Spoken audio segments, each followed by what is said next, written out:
What's going on, guys? My name is Chris, and this is your guide to the classes of Age of Wonders 3.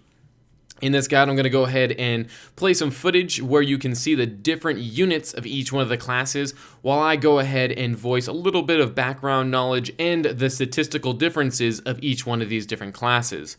So without further ado, let's go ahead and jump right on in and talk about the Archdruid class.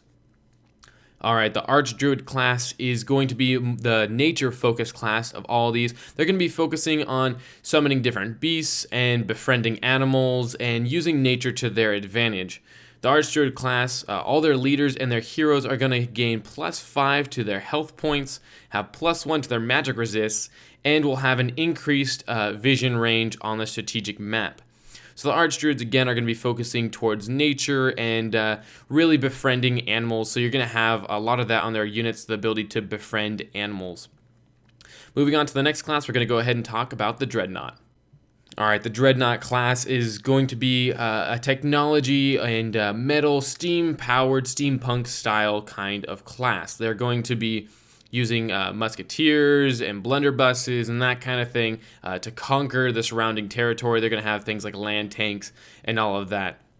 The Dreadnought heroes and leaders are going to have +1 armor and are also going to have the armored stat, which gives +2 to their armor. So basically all your Dreadnought heroes and leaders are going to have +3 armor.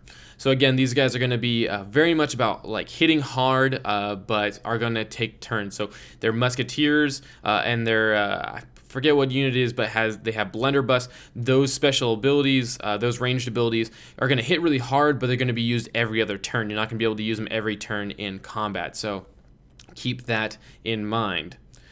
Moving on to the rogue class, we now have the rogues, which are more of the kind of manipulate the battlefield kind of guys. A lot of their units have things like cripple and poison and that kind of stuff, so they're definitely interesting units to have on the battlefield. Rogue leaders and heroes are going to have +1 armor, +1 to their melee and range strength, and are also going to have the backstab ability.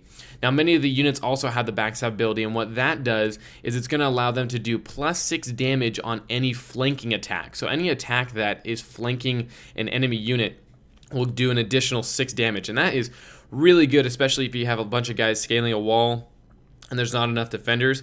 Then you're really going to be able to get in a lot of those flanking attacks and break that defense quite quickly. At least I found that when I was playing Rogue. Anytime I was attacking any kind of fortified area, if I had at least a couple of them going up in the same area, if I could quickly break one unit, then I could quickly break the rest. Moving on, though, we're going to go ahead and talk about the Sorcerer class. The Sorcerer class is going to be focused much more on summoning units and summoning actual spells to do damage and to buff your units. So they're going to be much more about using your casting points and your mana points wisely. The Sorcerer as a class, as your hero or as a leader, is going to have +1 to their magic resist, and then will have the Channeler ability. Now, Channeler ability gives you +5 to your casting points. That means that every turn you're going to have +5 more casting points to spend.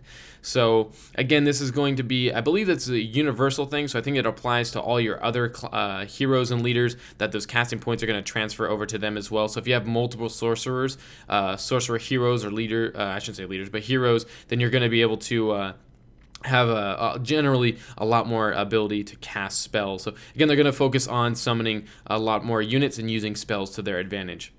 Moving on now, we're going to go ahead and talk about the Theocrat class.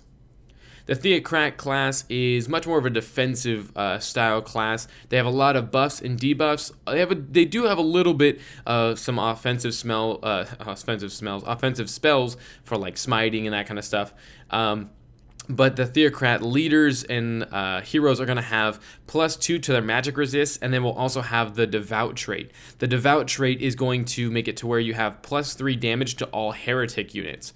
Now, heretic units are ones that are, I believe, undead and certain monsters, if I remember correctly, and then also anyone that later on in a spell that you can research, you can determine your enemies. So if entire factions declare war on you, then you can make it to where all of their units are going to have be heretics, and so that way you can do +3 damage to them.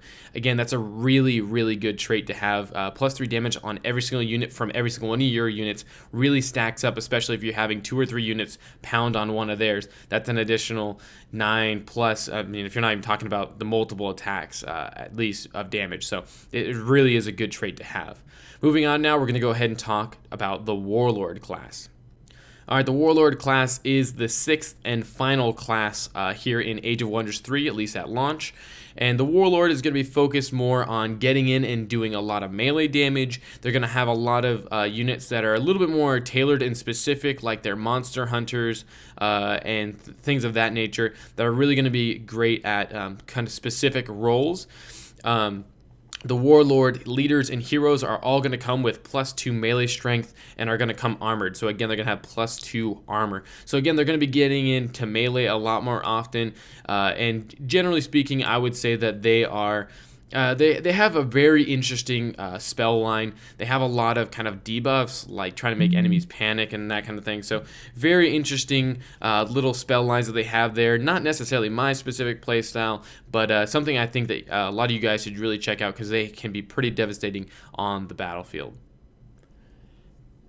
Alright, that about wraps up this guide on the classes of Age of Wonders 3. Hopefully you guys enjoyed and it gave you guys a little bit more of an understanding about what you can expect out of each one of these classes.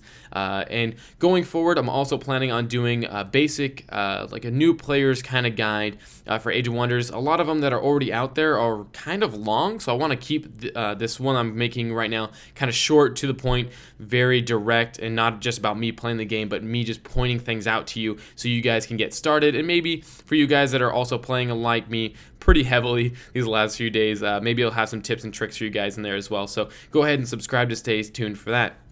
If you enjoyed this video, please don't forget just in general to subscribe, like, favorite, and share with all of your friends. I'd really appreciate it. I have a lot of great content coming up. But in the meantime, my name is Chris. I'll see you guys soon.